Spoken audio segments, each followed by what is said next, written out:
Have you ever wondered how a single decision, a fleeting act of kindness, can ripple across lives, changing the course of fate in ways you never imagined? Sometimes, what feels like a small gesture becomes the turning point in someone's story, a spark that lights the way in their darkest hour.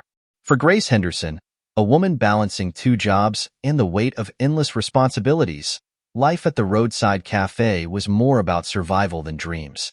Her daily companions were the hum of coffee machines, the faint aroma of cinnamon pancakes, and the quiet sighs of travelers passing through. Yet, amid this routine, one encounter, a simple, unassuming moment, would transform her life and countless others. This story concerns resilience, compassion, and the extraordinary impact of seeing beyond the surface. What begins in the cozy corner of a cafe will lead to unexpected opportunities, new beginnings, and a chance to rewrite the narrative of an entire community. Are you curious about how a single cup of coffee could change everything? Subscribe to our channel, and let's dive into the journey of Grace Henderson, a woman whose life reminds us all that kindness is never wasted. Grace Henderson was no stranger to sacrifice. The Sunrise Cafe had become her sanctuary and burden, where she spent countless hours serving warm meals and forced smiles. The neon sign outside, flickering like a weary heartbeat, echoed her day's routine yet relentless rhythm. She was a constant presence to her regular customers, quick with a refill, always ready to share a laugh or lend a sympathetic ear. But behind Grace's practiced smile was a world of quiet battles. Bills piled high on the kitchen counter of her small apartment. Rent was overdue, her daughter Lily's school supplies needed replacement, and the utility company threatened to cut off her power again. Every day, she balanced precariously between keeping her head above water and sinking into despair. That Tuesday morning, the cafe bustled with its usual energy. The clatter of plates and the hum of conversations created a backdrop for Grace's thoughts. She moved precisely, balancing trays of steaming coffee and towering stacks of pancakes, but her mind wandered to the letter she had hidden in her purse, her landlord's final warning. Then she noticed them, a young couple with two small children huddled in the doorway. Their clothes were damp from the rain, their faces pale and drawn. The thin father clutched a worn jacket around him as the mother tried to shield the children from the cold with her arms. Grace's heart clenched. She knew that look, desperation, of pride fighting against the urge to ask for help. She had seen it in her reflection too many times. Without hesitation, she approached them, her voice soft yet firm. "Welcome to Sunrise Cafe," she said, her smile genuine. "Come on in and warm up." The father hesitated, shifting uncomfortably. "We're just looking," he mumbled, his voice heavy with embarrassment. Grace didn't miss a beat. "Well, it's Kids' Hot Cocoa Day," she said, her tone light and cheerful. "Free for all kids under 10. You wouldn't want them to miss out, right?" The children's eyes lit up, and the father reluctantly nodded. Grace guided them to a booth near the heater, where she quietly instructed the cook to prepare bowls of soup and a plate of sandwiches, meals they clearly couldn't afford but desperately needed. Grace busied herself with other customers as the family ate, though her eyes often drifted back to the booth. The children ate slowly, savoring every bite, while the parents exchanged quiet words, their faces a mix of gratitude and guilt. When the meal was finished, the father called Grace over. "We need to pay," he said, his voice tight with dignity. Grace shook her head, pretending to jot something on her notepad. "It's been taken care of," she said breezily. "We've got a pay-it-forward program here.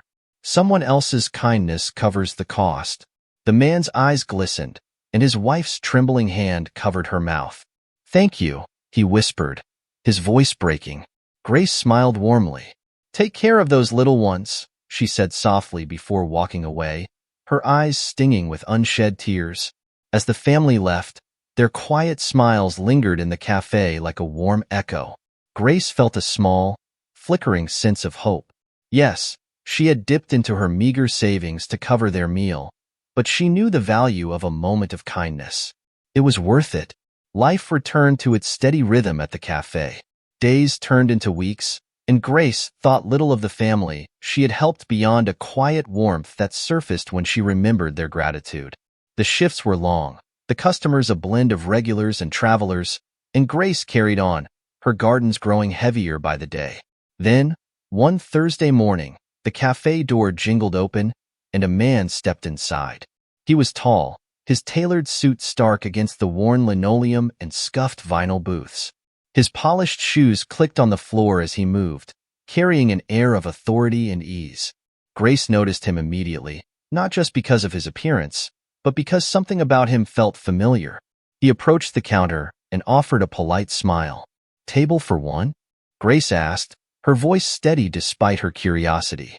"A booth would be great," he replied, his tone warm but deliberate. Grace led him to a seat by the window, noting how he glanced around the cafe, taking in every detail. She took his order, a simple black coffee, and moved on, her attention returning to her other customers. The man lingered longer than most, sipping his coffee and occasionally engaging Grace in small talk as she passed. He asked how long she had worked at the cafe, what she enjoyed about her job, and even commented on the place's charm. Grace answered politely, though her curiosity about him grew with every interaction. Just before he left, the man reached into his pocket and handed her a business card. "If you ever feel like a change of scenery, call me," he said, leaving a generous tip beside his empty cup. Grace glanced at the card after he left. The name Ethan Blake, CEO of a company she vaguely recognized, was printed in bold letters. Her brow furrowed. Men like him didn't usually frequent places like Sunrise Cafe, and they certainly didn't leave job offers for servers like her. She slipped the card into her apron, dismissing it as an empty gesture. But Ethan Blake's visit lingered in her mind. There had been something about his presence, something she couldn't quite place. The following morning, Grace arrived at the cafe early, the business card still tucked in her pocket. Life at the cafe hadn't changed, and the weight of her responsibilities hadn't lifted. Yet, there was a small glimmer of curiosity, a question she couldn't shake. Why had he come here? Days passed, but the memory of Ethan Blake's visit lingered in Grace's thoughts like a riddle she couldn't solve. It wasn't until the following Thursday that the pieces fell into place. The cafe was buzzing with its usual morning crowd when the bell over the door rang again. Ethan Blake walked in, this time accompanied by two associates dressed in equally sharp suits. The trio looked entirely out of place in the humble cafe, their polished demeanor contrasting with the cozy yet worn surroundings. Grace felt her breath catch as Ethan's eyes immediately found hers. He nodded in recognition, his expression calm yet deliberate. She approached their table cautiously, pen and order pad in hand, her heart fluttering with nerves and curiosity. "Gentlemen," she greeted, her voice steady despite the butterflies in her chest. "Welcome back. What can I get you today?" Ethan smiled with a warm yet enigmatic expression.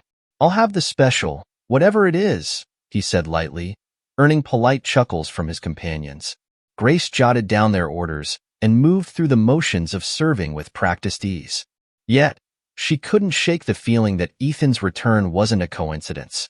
There was something unspoken in how he observed her, as though he was weighing a decision. When their meals were finished and the plates cleared, Ethan lingered at the table while his associates stepped outside to take phone calls. He gestured for Grace to sit. Her immediate instinct was to refuse. Her boss had a strict policy against staff sitting with customers, but something in Ethan's expression told her that whatever he wanted to say was important. After hesitating, she slid into the booth across from him. "I'll be quick," Ethan began, his tone earnest. "I owe you an explanation." Grace tilted her head, her curiosity piqued. "I'm listening." "You probably don't remember me," he said, his gaze steady, "but I remember you. A few years ago, I came through this cafe late one night. I was in a bad place, completely broke, exhausted, and lost. You served me coffee and never asked why I couldn't pay." Grace blinked, the memory stirring faintly in the back of her mind. She had served countless customers over the years, many struggling, but something about Ethan's story felt familiar. "That small act of kindness helped me more than you know," Ethan continued. "It reminded me that people still care even when everything feels hopeless. I've thought about that moment often, and I needed to know if you were still the same person." Grace's lips parted in surprise. "That's why you came back?" "It's part of it," Ethan admitted. "But there's more. I believe in recognizing the people who change lives, even when they think no one's watching. I want to offer you a job, Grace. Something that pays more than this cafe ever could. Grace stared at him, disbelief washing over her. A job?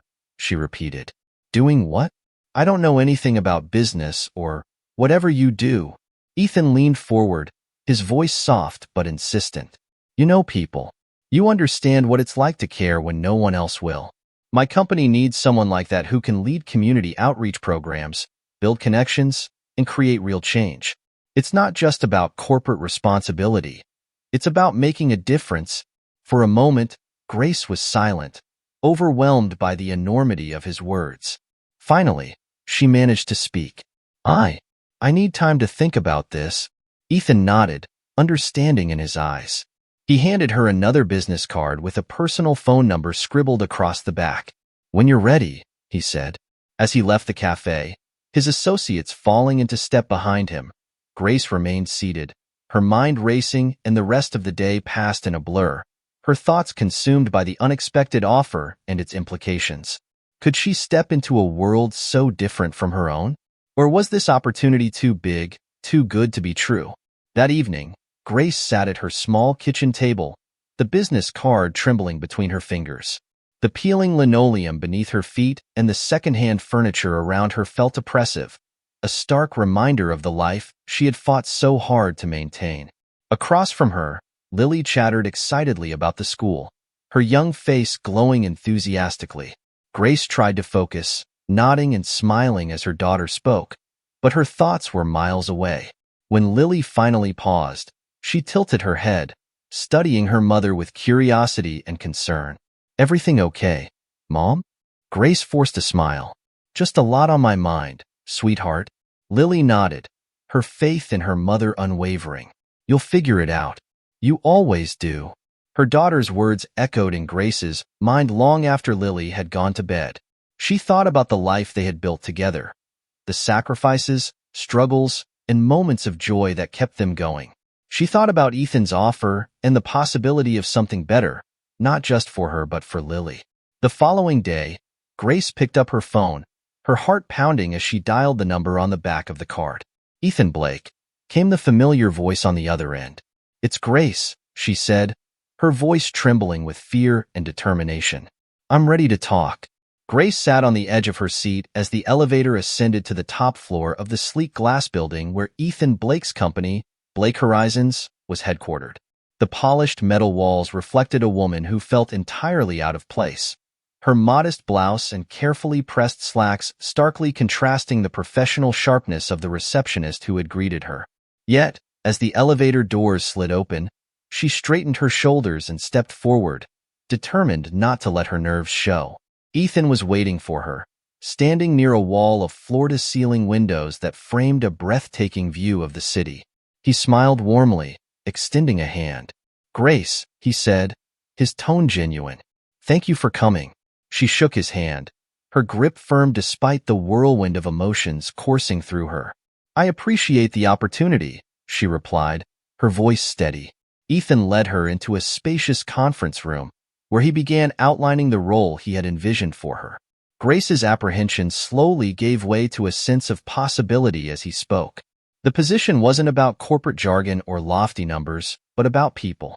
She would lead initiatives to support underserved communities, bridging gaps between the corporate world and those left behind. We need someone with vision, empathy, and resilience, Ethan explained, his gaze steady. Someone who knows what it means to struggle and to fight for something better. That's why I thought of you. Grace listened intently, her thoughts racing. She knew the struggles he described all too well, but stepping into this role felt like stepping into another world entirely. I don't have a college degree, she admitted, her voice tinged with self-doubt. I've never done anything like this before. You have something better, Ethan replied without hesitation. You have experience, real, lived experience. You understand people in a way no degree can teach. The rest? We can train you. Grace nodded slowly, the enormity of the opportunity sinking in. She thought of Lily, the life they had been scraping together, and finally, the chance to build something more. All right, she said, at last, her voice firm. I'll do it. Ethan smiled, a hint of relief in his expression. "Welcome aboard." The first weeks at Blake Horizons were nothing short of overwhelming. Grace's new role demanded more of her than she had ever imagined. She spent long hours in training sessions, learning the intricacies of community outreach programs, grant applications, and project management. The jargon was foreign, the pace exhausting, and the polished professionalism of her colleagues often left her feeling out of place. But Ethan kept his promise. He mentored her, walking her through the complexities of the job and offering guidance without judgment. "You're here because you've earned it," he reminded her during one particularly grueling day. "Don't let anyone, including yourself, tell you otherwise." Grace also found unexpected allies among her new co-workers. Sophia Green, a sharp-eyed strategist initially skeptical of Grace, warmed to her sincerity and dedication. Daniel Ross, a logistics expert with a knack for cracking jokes, provided levity during late nights at the office. Slowly but surely, Grace began to find her footing. Her first major project took her to a struggling neighborhood on the city's outskirts, a place not unlike the one she had grown up in. Grace met with nonprofit leaders, residents, and community organizers, listening to their concerns and ideas. She quickly realized that trust was the most valuable currency in this work, and it was something she couldn't rush. One afternoon, during a meeting at a local community center, Grace encountered a familiar face, the father she had helped at the cafe. He was there with his daughter, now healthier and happier than when Grace had last seen her. "You're the woman from the diner," he said, his voice a mix of surprise and gratitude. "I never thought I'd see you again." Grace smiled, emotion catching in her throat. "I'm glad to see you both doing well." The man nodded, his expression earnest. "That meal, it meant more than you'll ever know. It gave us hope when we had none." Their conversation stayed with Grace long after she left the center. It reminded her why she had taken this leap of faith and left the familiar struggles of the cafe for this new, daunting path. In the weeks that followed, Grace poured herself into the work. She coordinated food drives, organized job training programs, and worked tirelessly to secure funding for new initiatives. Each success was a small victory, but it came at a cost. The long hours left her physically and emotionally drained, and she often questioned whether she was truly making a difference. One evening, Ethan called her into his office after a particularly challenging day. "You've been doing incredible work," he said, his tone serious. "But I can see the toll it's taking on you." Grace hesitated, unsure of how to respond. "I just want to do my best," she said finally. Ethan leaned forward, his gaze steady. "Your best doesn't mean burning yourself out. Take a moment to breathe. Remember why you're doing this, and who you're doing it for." His words struck a chord. That night, as Grace sat at her kitchen table, she looked at a picture of herself and Lily from years ago. Their faces were smudged with flour from a baking mishap, their laughter frozen in time. It reminded her of the life she was fighting to build, not just for herself but for her daughter and the countless others she hoped to help. As Grace's work gained momentum, so did the resistance. Not everyone welcomed the changes she was championing. While many in the community embraced the new programs, others pushed back, particularly those who benefited from the status quo. It began with subtle opposition, missed meetings, delayed permits, but soon escalated. One evening, Grace's phone buzzed incessantly with anonymous messages. "Back off. You don't belong here." The words chilled her, a stark reminder of the stakes involved. For a moment, fear took hold. She thought of Lily and their sacrifices to reach this point.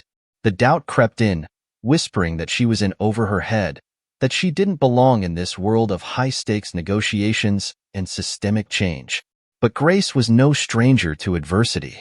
She thought of the community meetings where she had listened to single mothers juggling two jobs, the children who needed safe spaces to grow and dream, and the father she had helped at the diner who had found hope again.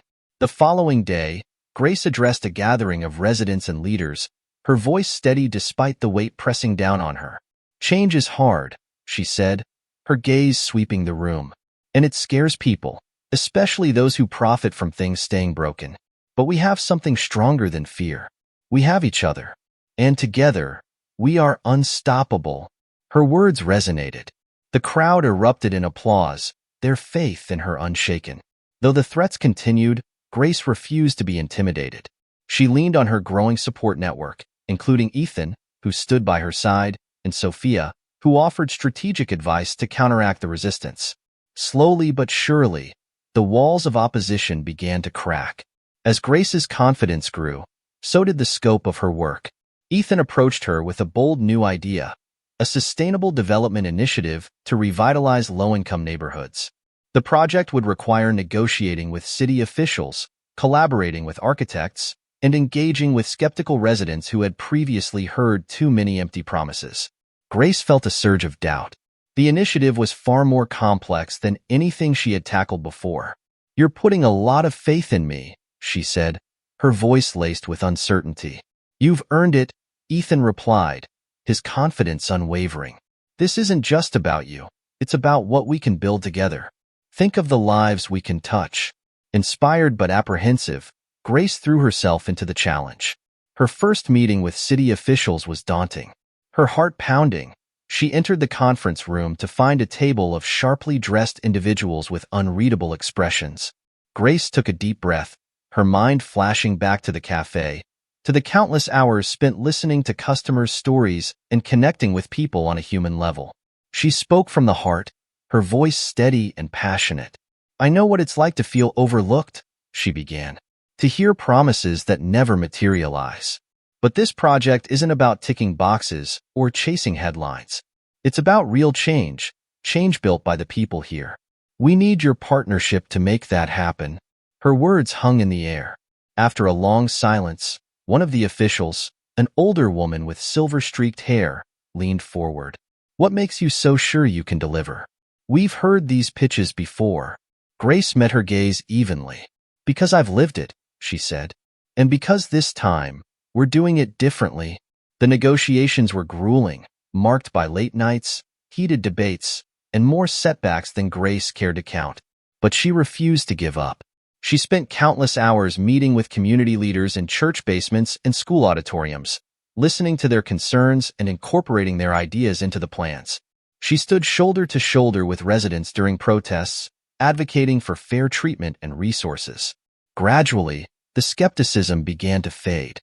Trust, hard-earned and fragile, started to take root. The initiative's progress became visible over the months. An abandoned building was transformed into a vibrant community center offering job training, childcare, and after-school programs. Vacant lots were replaced with green spaces where children could play safely, and local businesses were given resources to thrive. Each milestone was a victory for Grace, but the journey was far from easy. Late one evening, as she finalized plans for a community food drive, her phone buzzed with another threatening message. This time, she didn't flinch.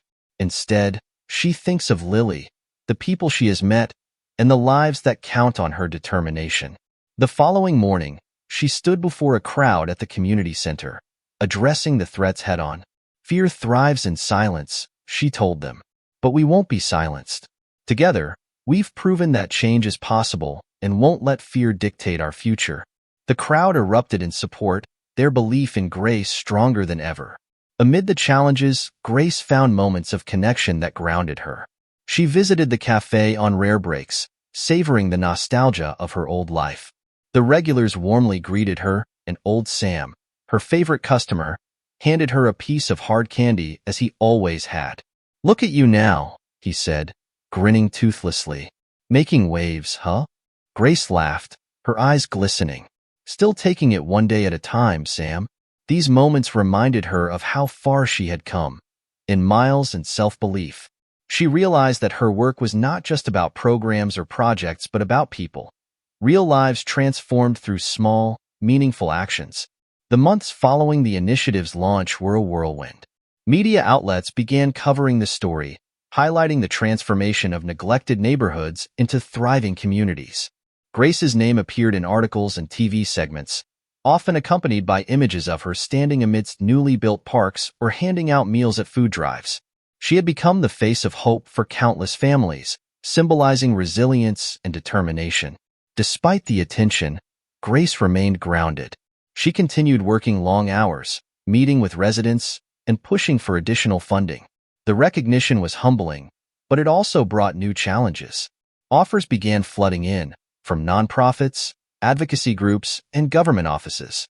Each offer came with promises of larger platforms and more significant influence, but Grace hesitated. She didn't want to lose the personal connection that had initially driven her work.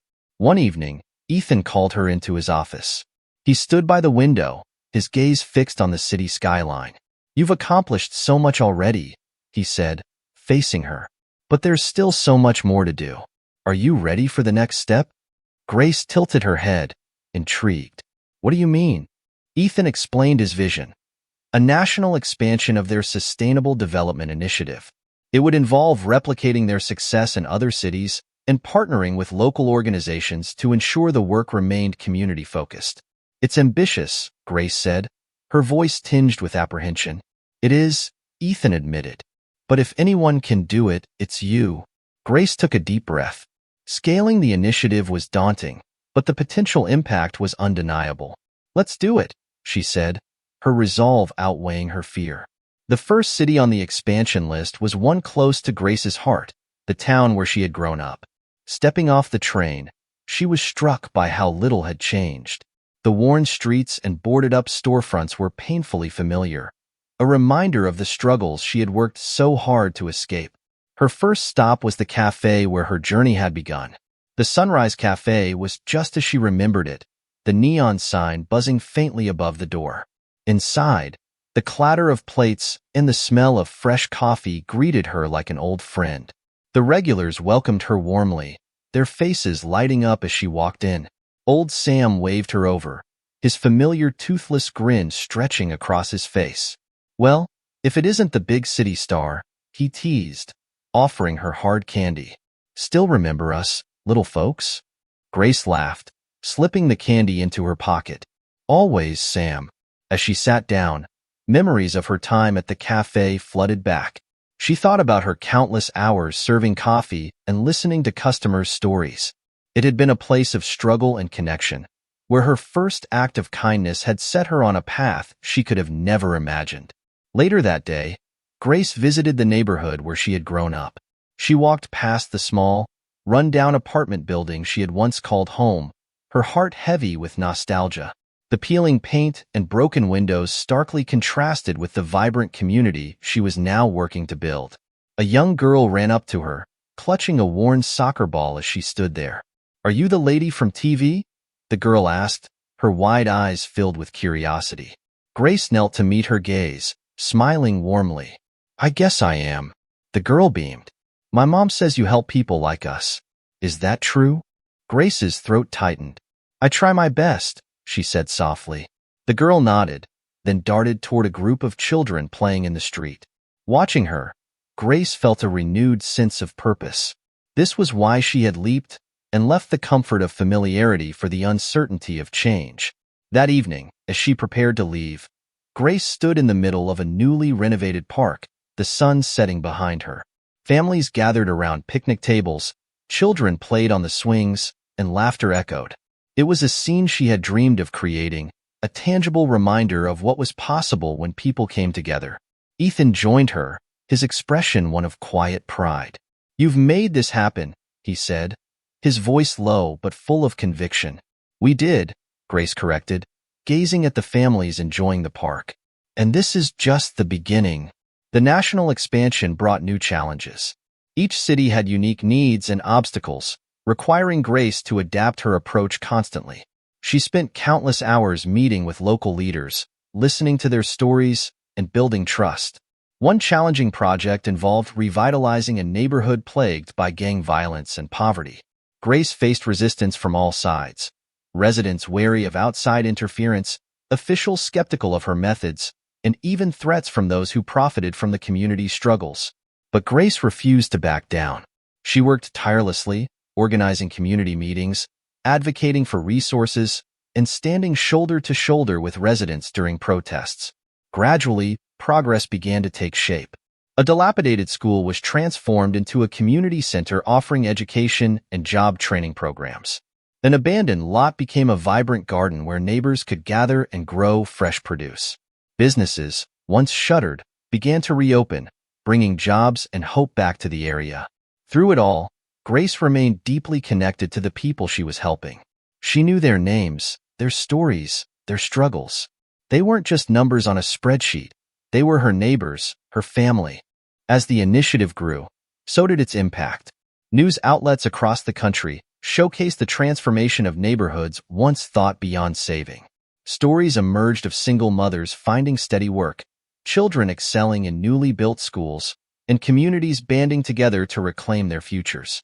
Grace became a sought-after speaker, invited to conferences and panel discussions on urban development and community revitalization.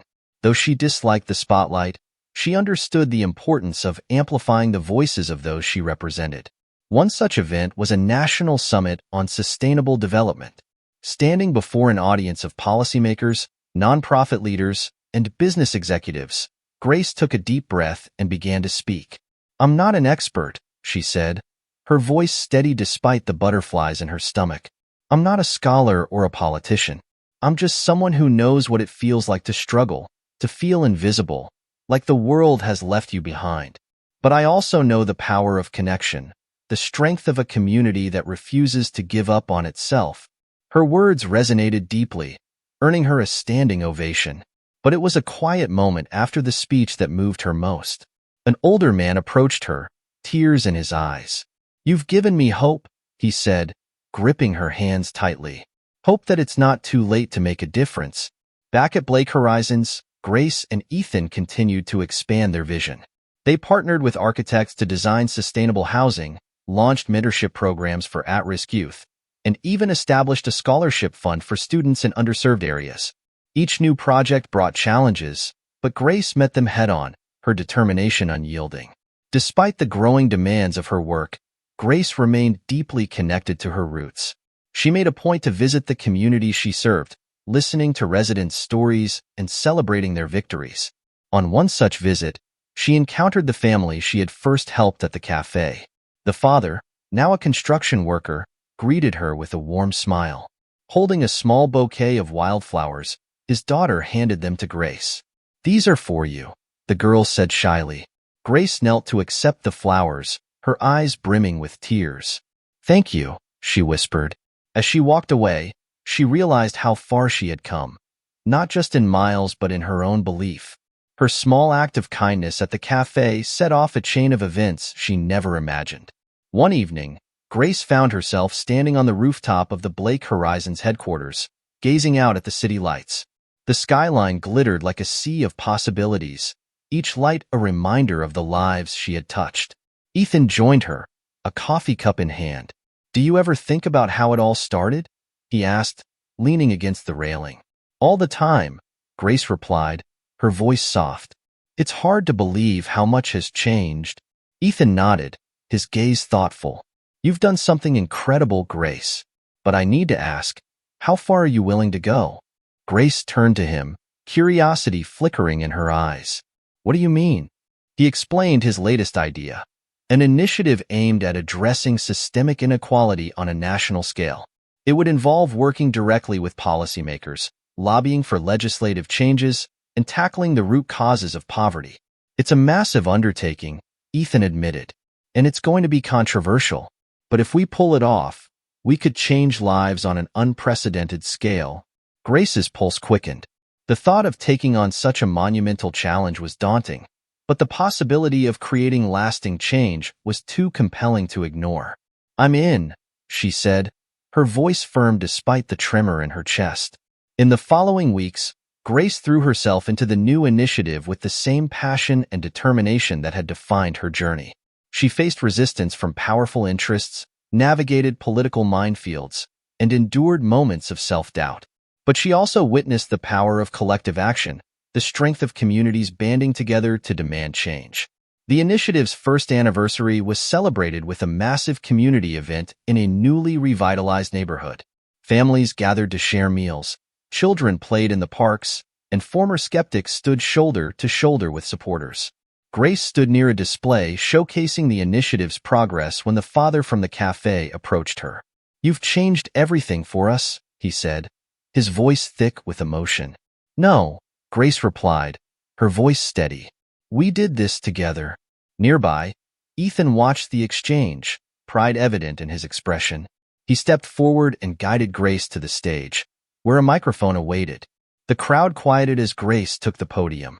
She looked at the sea of faces, people whose lives had intersected with hers in ways she never imagined. Taking a deep breath, she began to speak. "A few years ago, I was just a waitress," she said, her voice carrying across the crowd. "I thought my life would always be the same. Long hours, endless worries, and a quiet hope that maybe, just maybe, things could get better. But one small act of kindness changed everything. It reminded me that every action matters, no matter how small. Every meal shared, every hand extended. It all ripples outward, creating waves of change." The crowd erupted in applause, but Grace hardly heard it. She felt a deep sense of peace, knowing her journey was far from over. This wasn't the end. It was a new beginning, a testament to the power of compassion, resilience, and the courage to believe in a better world. As the event wound down, Grace stood on the rooftop of the newly built community center, Ethan by her side. The city stretched out before them, a tapestry of lights and possibilities. "Still think it's too good to be true?" Ethan asked, a hint of a smile playing on his lips. Grace shook her head, the wind brushing her face. "No," she said, her voice filled with quiet conviction. "I think it's just the beginning." Together, they gazed out at the city they had helped transform, ready to face whatever challenges lay ahead. For Grace, the journey had never been about grand gestures or accolades. It had always been about the small acts of kindness that ripple through lives, creating waves of change. And as long as there was work to be done, she would keep going, hand in hand with the people who believed in her and the future they were building together. This was the life she had chosen, a life of meaning, built on compassion and the courage to keep believing in a better world. It was enough. It was everything.